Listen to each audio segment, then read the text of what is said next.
Oh boy, oh boy. Well, good morning. It is Tuesday, November 14th, 2023, and I am Kenny Polcari, your host of the party. And oh my God, this day has gotten off to a tremendous start. So here are the things that you need to know.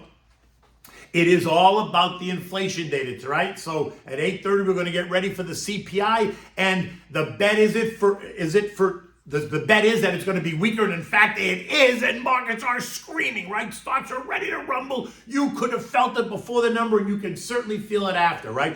Bond yields back off just enough yesterday. The question is, they're most likely going to move lower today on the back of that CPI report, and guess what? Chinese oil demand is ready to hit a new annual record. Think about that, considering they told us demand is waning in China. Now, what do we have for dinner tonight? Well, it's not dinner, it's a side stuffing to your Thanksgiving turkey. It's Italian-style sweet sausage stuffing. Now, okay, stocks did very little yesterday as the market and investors patiently awaited today's inflation data. Now, while stocks opened lower, they teased on both sides of the resistance line, on the north and on the south side, as the morning moved to afternoon, mimicking what was going on in the bond market, where yields rose in early trading, putting pressure on stocks, and then eased later in the day, allowing stocks to take back some of those early losses, right? All as we were waiting patiently and speculating about what today's report was going to bring.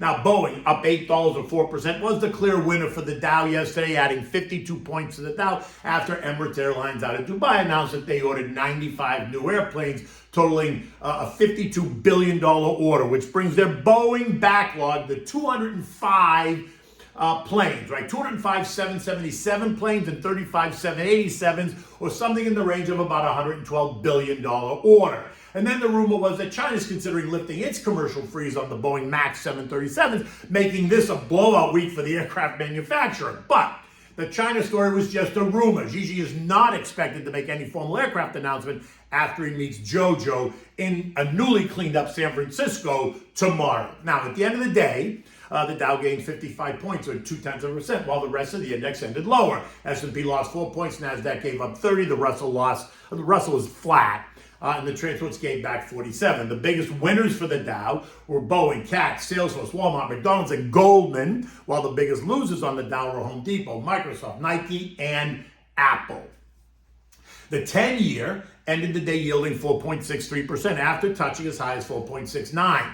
And this morning it's down 2 basis points at 4.61. The 30-year ended the day yielding 4.75% after teasing at a high of 4.8. Shorter duration 3 and 6 month bills continue to yield 5.45 and 5.54%, respectively. Remember, the bond market is playing such a big role in determining the direction of stocks, especially now that investors are actually getting paid to own U.S. debt. So yields kissing 5% are very attractive for some investors, and when they go over 5%, they're going to be even more attractive to even more investors. ｃhé취? Okay, well, let's see. After today's report, maybe not so much. Now, oil, which has had a significant pullback over the past few weeks due to waning U.S. and Chinese demand, down 12% since the October 20 high. Yesterday, it found support at the 200-day moving average trend line, down at like $76.70. It bounced higher by $1.35 or 1.7%. This after it was reported that OPEC raised its 2023 forecast. Why? Get ready. Expectations of record crude imports from China and India. Wait, but I thought they told us that Chinese demand was waning. The latest report tells us that Chinese crude imports remain on track to reach a new annual record high for this year, which is in direct contrast to what they told us only 24 hours ago. Funny how that happens, though. Anyway, OPEC went on to report that the world oil demand will rise by an additional 2.5 million barrels per day, up from the current forecast of 2.44 million additional barrels, taking daily demand over 99 million barrels per day. Leaving me to ask, what happened to that waning demand story? In the end, fossil fuels are not going anywhere anytime soon, and OPEC's production cuts also remain in effect through year end, right? My guess is they're going to continue those into the new year. Now, we got the October CPI print at 8:30 this morning, and it was expected to be better, and in fact, it was even better than the expectation, and stocks are screaming higher, right? Because Because, as I said in my written part of the note, if the numbers came in as expected, I would expect stocks to rally. Because they're going to, while they're going to point to still sticky concerns, the market's going to focus on the lower read, and that's going to suggest that the 11 rate hikes that we've already seen are beginning to take root, leaving the Fed in a position to do what? Nothing further.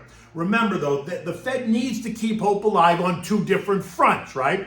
One is that they've succeeded, so the hope is that they do nothing, allowing stocks to rally, which is what we're seeing this morning, while the other one was to keep the idea of another rate hike alive, just in case inflation surprises us and moves up versus down, forcing them to have to hike rates in the near future, which will put pressure on stocks. Now, this morning before the CPI print, Fed Fund futures were pointing to a potential January hike, but that could change after this report, so we'll see what the Fed Fund futures say now, right? Now, keep your eyes on medical costs, because that seems to be a key metric for this report. It's open enrollment season for healthcare, and medical costs are surging.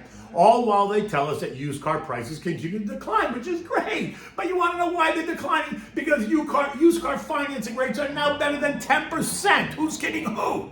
So a $35,000 used car that you used to be able to finance at 4% would cost you $790 a month for 4 years, which was the norm. Now that same car at $30,000 is going to cost you more than 10% to finance, and that's going to cost you $555 a month for 6 years, which is now the norm, right?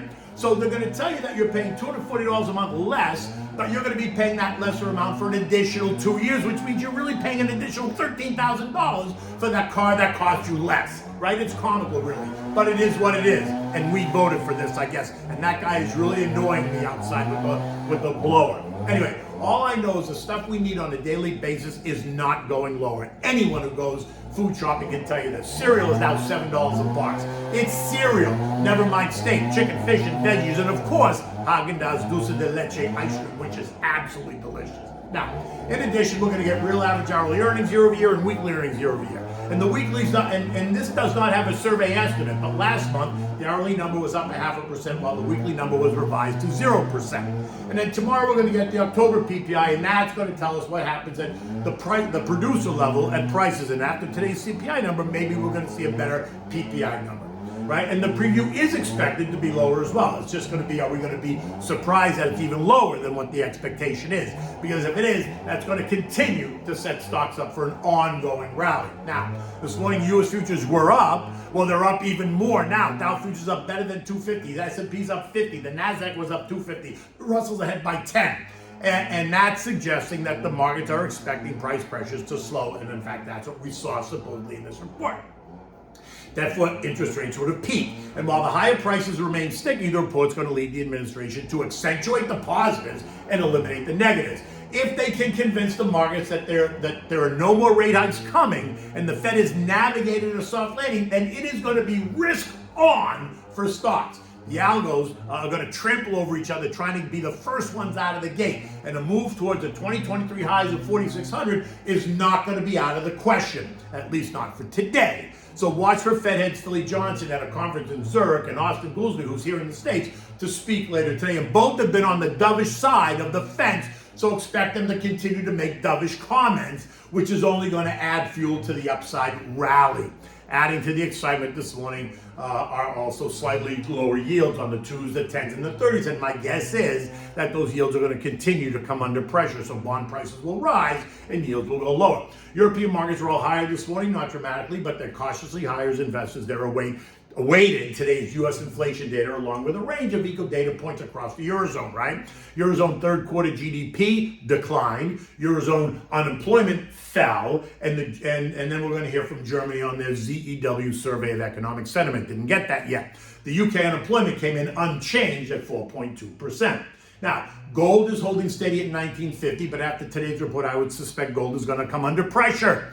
The dollar index, which kissed resistance at 105.89, is a bit lower this morning at 105.54, and my guess is it's also going to go lower based on this CPI report, which suggests that the market is expecting a better CPI, which you got, which means the Fed is not going to do anything. If the dollar were higher, that would have suggested the Fed is raising rates, but that is clearly not the story this morning. The unrest on Capitol Hill remains unrestful, But the word is that House Speaker Mikey Johnson is making some headway on the coming government shutdown issue, right? GOP members that were initially opposed to him seem to be warming up to him, but the proof is going to be in the pudding. Rumor has it that the House is set to vote on a continuing resolution, otherwise known as a CR. So when you see that in the news, a CR means continuing resolution. So sit tight. But again, no matter what happens, a government shutdown is not a government default. Do not get them confused. There is zero risk of default on U.S. debt. Zero. So don't get caught up in that story. Don't let anyone tell you any differently. The U.S. is not defaulting. JoJo's on his way to a newly cleaned up San Francisco, where he's going to meet Xi Jinping at the APEC Summit, right? The Asia Pacific Economic Cooperation Summit. And what do we expect? Not a lot. The VIX is holding steady between $14 and $16, so that's good. It's probably going to go lower today based on the CPI, and that's going to help fuel an advance in stocks.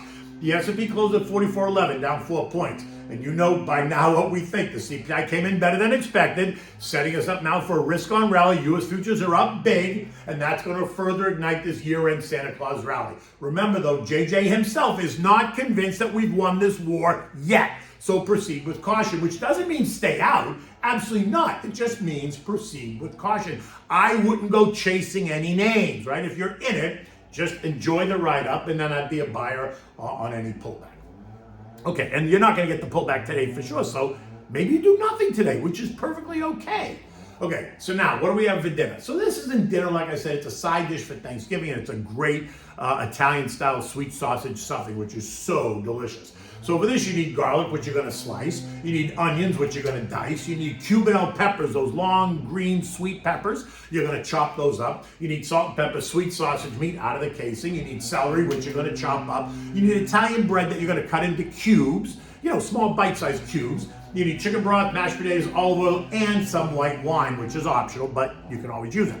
Now you're going to cut up the bread into cubes, maybe like 1 cup or so worth of bread, right? In a large saute pan, you're going to heat up the olive oil, saute the garlic and the onions, the Cuban peppers, and the celery until it's soft, maybe 10, 12 minutes like that. Now, add in the sausage meat, brown it up nicely using the back of the fork to break it up. Season it with salt and pepper. Next, you're going to add in a cup of chicken broth and a splash of white wine. Now, that's optional. If you don't want to add the white wine, then don't do it, but just pour yourself a glass and enjoy it, right? Let it all simmer together for, 20 minutes, 30 minutes, whatever. Remove it from the heat and let it cool. Now, as it's cooling, you're going to mix 2 cups of the mashed potatoes along with the bread into the sausage mixture, right? You're going to mix it well. Now, you're going to take the whole thing and transfer it to a large buttered Pyrex baking dish, and then put it in the oven at 325 and cook it uncovered for about 20 minutes. You just want it to get nice and golden on the top. Right, the bread and the mashed potatoes will turn a nice golden color, and the sausage meat will have a nice golden hue to it when you put it in. And then take it out, let it cool just a little bit because it's going to be piping hot, and then get ready to serve it on your Thanksgiving table with your turkey and all the other side vegetables you have. Peas, you got mushrooms, you got sweet potatoes, you've got broccolini, you've got a big green salad, you've got you're going to have so many other things. Plus, you have your turkey. And remember, you already started the meal with either a lasagna or ravioli or Italian wedding soup that I gave you the other day. In any event, it's Tuesday. It's an exciting day in the market. Stocks are higher. CPI is better. It's all good. Never another down day on Wall Street. Until tomorrow, take good care.